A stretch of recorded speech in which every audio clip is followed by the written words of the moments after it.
مساك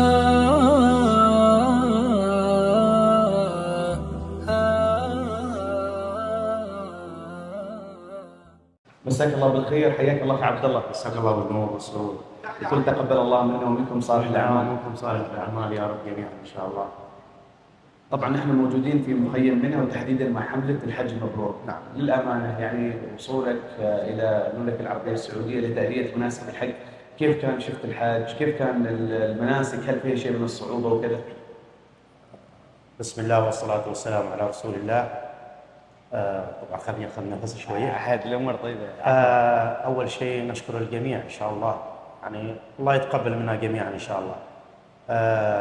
هذه اول مره اذهب للحج، والحمد لله رب العالمين ان من الله علينا برفقه اداريين الحج المبرور، كذلك رفقه الاخوان في الحمله كامله بدون تخصيص، الجميع الحمد لله رب العالمين.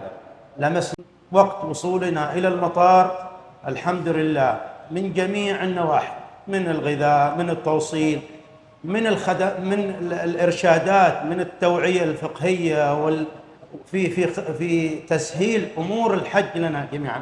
ربما نحن الحمد لله رب العالمين، قل هل يستوي الذين يعلمون والذين لا يعلمون؟